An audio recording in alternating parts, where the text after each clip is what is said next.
It is book review Sunday, and after a 3 months hiatus, I am back. Even though I wasn't filming for the past 3 months, I was still reading, so I have lots of books to review. However, that would be a several-hour episode to do such a thing, so I'm going to do 2 books a week until we get caught up. So let's get started with today's 2 books.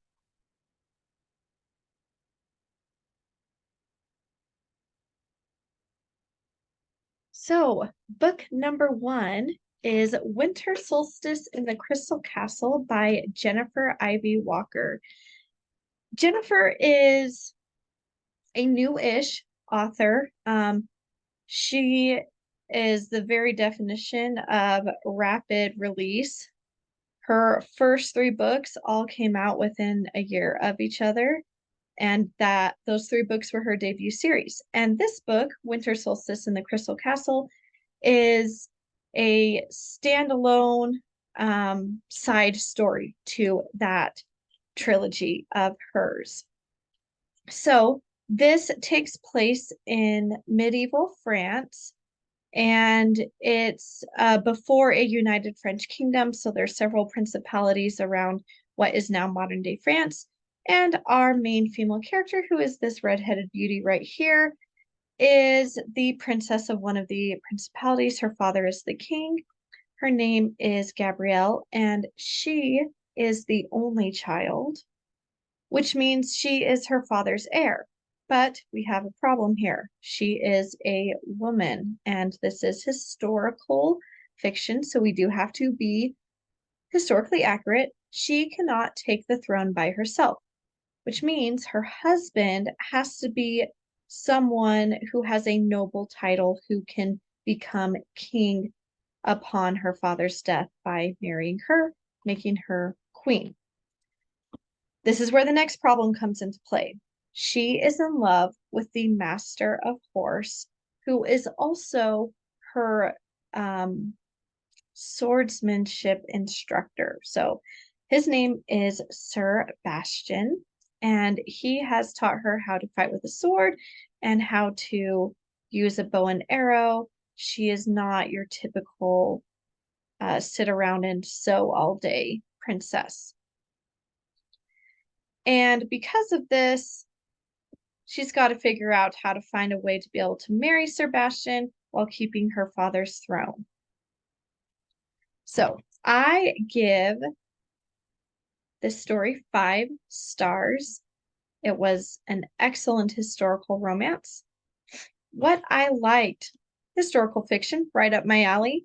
Medieval France, I'm not too familiar with, so this was the first book to put me into the stage of medieval France, and I really enjoyed learning what I learned about France and this time period of that section of Europe.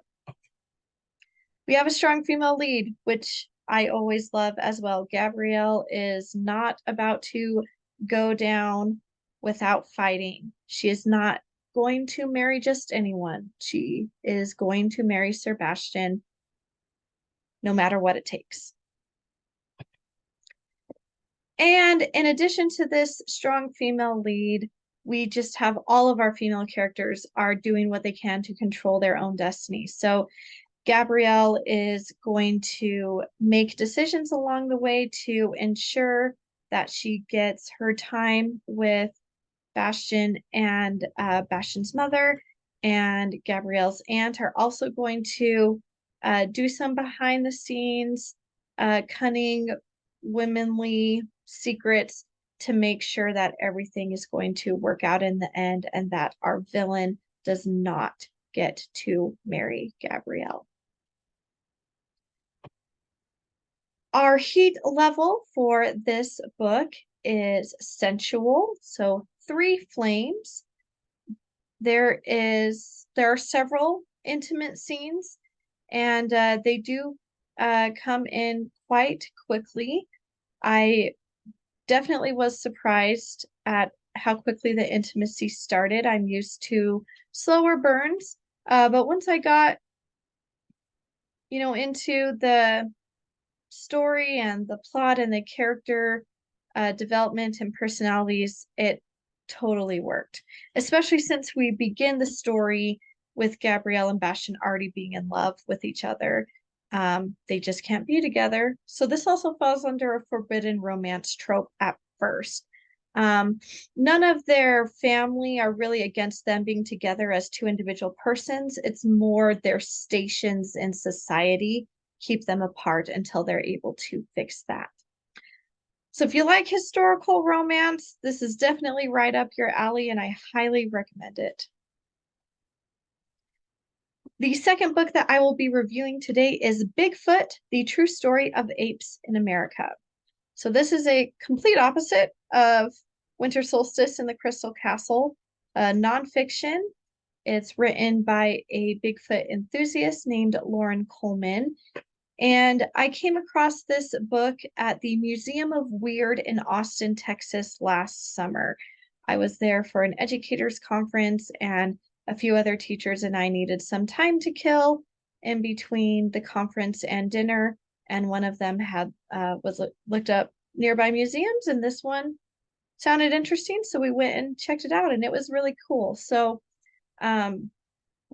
next time you're in Austin, check out the Museum of Weird. It's really fun. But this book was in their gift shop, and it's not the only place you can purchase it. It's just the place that I came across it. And I have to admit something that I used to religiously watch Animal Planet's Finding Bigfoot every Sunday night with my mom and my brother and my husband. And so I had to buy this book and read it.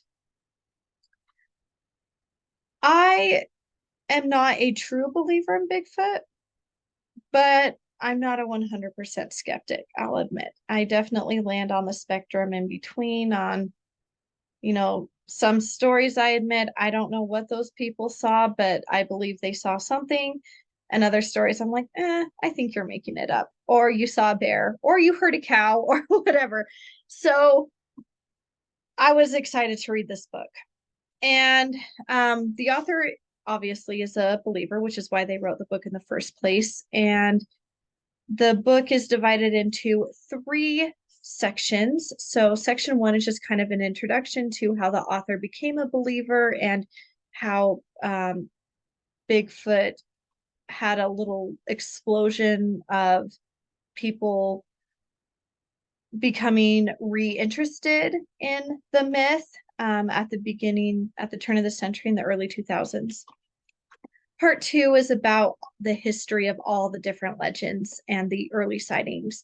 And then part 3 is the author just looking at modern day stuff and reflecting his opinion on it. So let's dive into Bigfoot.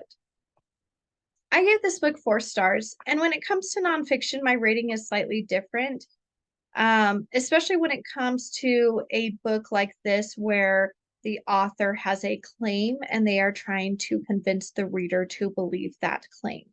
And so this author's claim is that they believe in Bigfoot while also just simply showing a history of Bigfoot sightings, Bigfoot beliefs, and how Bigfoot researchers have changed over the decades. And so for a nonfiction book to receive 5 stars from me, it would mean that the author convinced me 100% of their claim. So what I liked the most is the chapters about the legends from around the world. I'm a history teacher, so I'm going to like history, obviously. And when it comes to these kinds of things, especially Bigfoot, I love all of the older stories, Native American stories, or the small village stories in Europe or in Asia. Those were my favorite to read. I also really appreciate that Loren Coleman is willing to admit when a popular story does he believes is a hoax, and that he's not going to believe everything just because he wants to prove that Bigfoot exists. And I think that's really telling of his character and his willingness to be as honest as possible.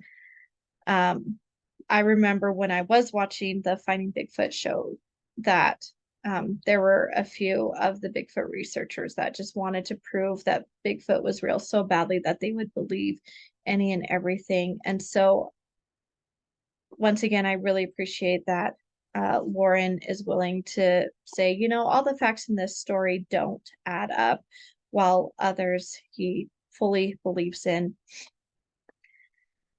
And so there's no, I wish there was something different with a with a nonfiction book, because I'm not going to tell the author how to write it differently. Just that there were, a few moments that Loren didn't quite convince me, and that's okay. I still really enjoyed it. I'm so glad that I own this book and that I read it. So if you're into those kind of myth and legends, check this one out.